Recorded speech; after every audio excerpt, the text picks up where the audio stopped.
As you all know, that plan has not gone as well as we wanted because we got busy. Tulipata kazi mingi ya BBI na rege na nini, sasa hapo ikaendelea. So no, that's the truth. So tulipata, wakati tulikuwa wengi, unajua tulikuwa na marafiki sasa walikuwa wengi, wakakuja wakasema hii priority ya mambo ya kazi ngoja ingoje, hii priority nyingine ya mambo ya kilimo wacha ingoje, hii priority nyingine ya universal health coverage wacha ingoje, wacha kwanza tutengeneze katiba. So tukaenda kutengeneza katiba. And I want to tell you, standing here, that BBI thing was the most fraudulent, deceitful agenda ever carried out again in the name of changing the constitution. Wakora. No, I'm telling you the truth. Yani wakora ile ya mwisho. You know, unajua Kenya hii ni mzuri tuambiane ukweli. Lazima tuambiane ukweli. Hii kitu ya BBI ilikuwa ni ukora mtupu. Because while the public wanaambiwa unajua tunapitisha BBI ndio tuongeze pesa ya kwenda kwa county. Surely you don't need to change the constitution to get more money to go to the counties. The constitution says not less than 15,000. What? Not less than 15%. What other English do you need? If it says not less than 15%, it means you can do even 100% of the money to go to the county. Why do you have to bother the country to change the constitution? It's a lot of nonsense. Ama namna gani, my friends? Haya. You know? Isijui help loans. It will help loans. You don't need to change the law. You don't need to change the constitution. You don't need to change the regulation. With a simple letter, barua tu na signature hapo chini. Help loan can be changed to a grant. You don't have to change the constitution. So anybody telling you that we change the constitution so that help can become a grant is a conman.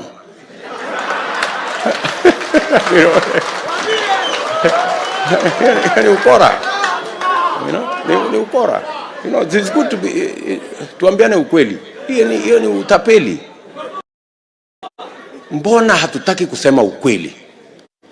The real issue with BBI, which nobody wants to tell the country, and even the people who are proposers of this BBI, they are ashamed of it. They wanted to change the constitution to install an imperial presidency. Listen to me. They wanted to install an imperial presidency. And then you ask yourself, so why did we fight Moi all the years? Why did we fight the old constitution that had an imperial president? Why? Because, let me ask you, if you say you want to give the president power to appoint members of parliament as ministers, right? You want to give the president power to appoint an ombudsman to go and supervise the judiciary. What have you said? You have said the president now has power over the executive. The president has power over the legislature because he can manipulate the legislature using the ministers and he can appoint 50, 100 of them. And the president has power over the judiciary because he can use the ombudsman to manage the judiciary and whatever decisions they want to make. See, we have installed an imperial president. Did any Kenyan here say tuongeze powers ya president? Mnanielewa? So this is fraud. And none of these people are telling us That's why when I tried to tell them in Bomas, wakanipigia makelele. Oh, sijui. Sijui kama tunaelewana. Tuko pamoja? Yes. This is it. Mbona, why don't we want to tell each other the truth? Hii deceit ya siasa ya Kenya, for how long are we going to have this thing? Mbona tusiambiane ukweli? Tunaelewana? So, and the even more dangerous thing in BBI was being changed against the Constitution, unconstitutionally.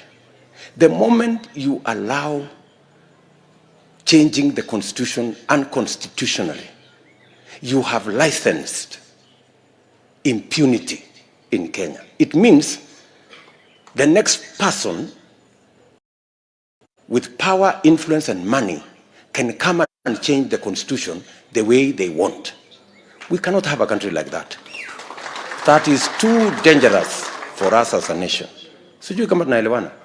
Because ukisema kwa sababu kuna uwezo na pesa na influence, unapitisha kwa county assembly, unapitisha everywhere, lakini Mungu anapenda Kenya sana. I'm telling you.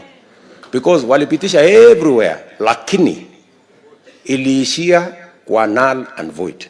Hiyo story yote iliishia pale kwa null and void. Walikuwa wanatuimbia hapa, oh, nobody can stop reggae. Oh, nobody can stop reggae. Reggae. Sasa reggae silikwama. No, hapana. You know, let me tell you guys, we can disagree on anything, but we must tell each other the truth. Tunaelewana? So, hiyo sarakasi yote wasted 4 years of our time. 4 years were wasted in a useless engagement, a fraudulent exercise. You know, they need to omba msamaha. You know, this wasted our time, they wasted money on an exercise that was clearly fraudulent and did not have the interests of the people at heart. And that's why ilivunjika. Tunaelewana? So, we had planned under the Big Four agenda. Number one, to make sure that we deal with the most present challenge in Kenya. And the most present challenge in Kenya is unemployment. That is why we had housing, manufacturing, agro-processing, value addition in the Big Four. And that's what I am saying. God willing, next year, the first agenda, the first priority, the first budget, we will commit, as we had planned in the Big Four, we will commit the first 100 billion Kenya shillings in programs and projects that will create jobs for our young people. Tunaelewana? Tunaelewana? Na mtu asiwadanganye ati hii ni maneno. No, it is possible. Right? So, and I dare say,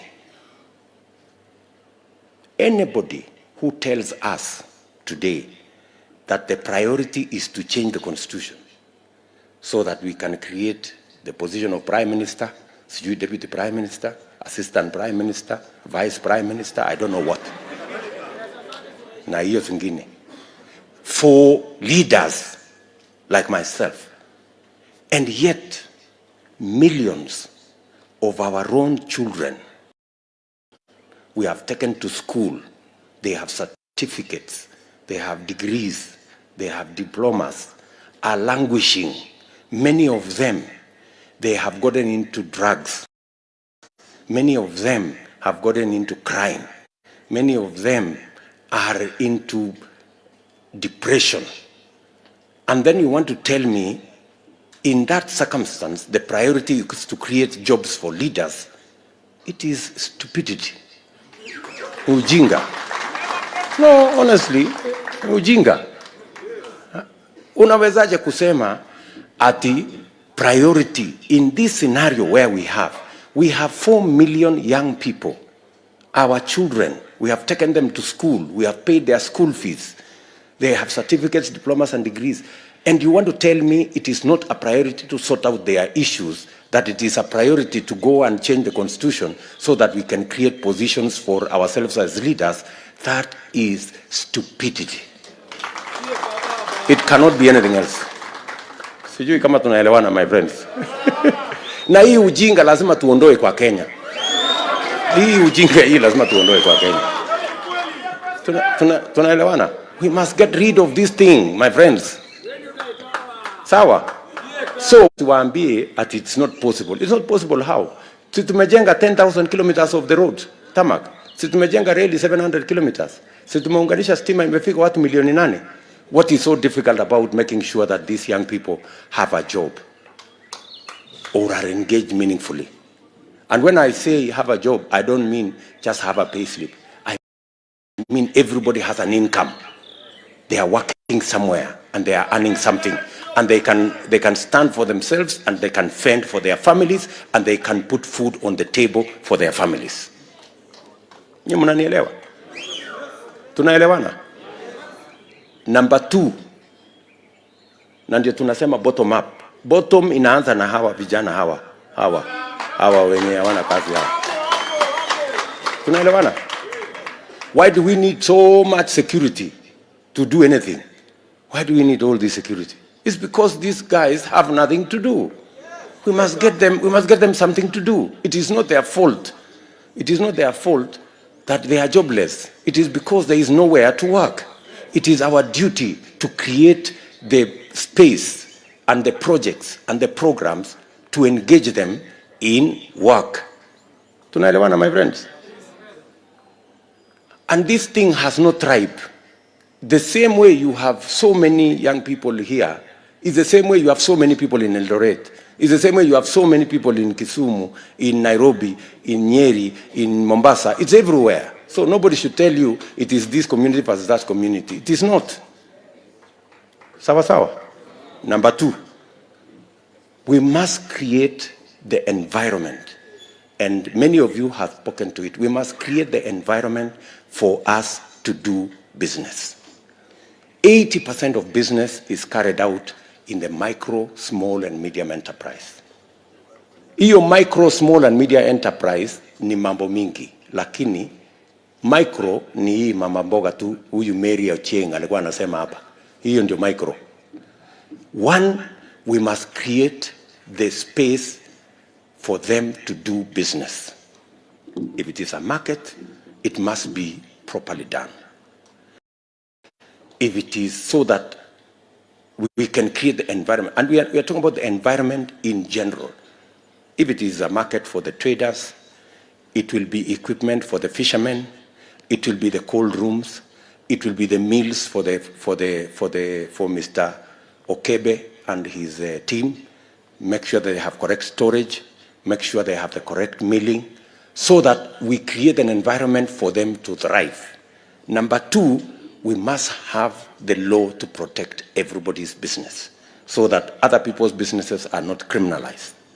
And number 3, which is most important, we must create the financial ecosystem for these people to access credit that is affordable. Leo, mnasikia mama Achieng anasema, akienda kukopa pesa, inamshinda kulipa. Kwa sababu gani? Ule Masai analipisha 10% per day. Kama angepata mahali ya kukopa at 5% per year, she would do her business very well. Sawa. Huyu mtu yangu ya bodaboda hapa anasema pikipiki yenye is supposed to go 145, he ends up paying 290 because of the credit facility he is getting. Tunaelewana? So we must make it possible. And this is what I am saying. I want you to listen to me carefully. I am saying the same way we have CDF. Si mnajua CDF? Mnaelewa CDF? Ile ya kujenga shule na kulipa mambo ya basari.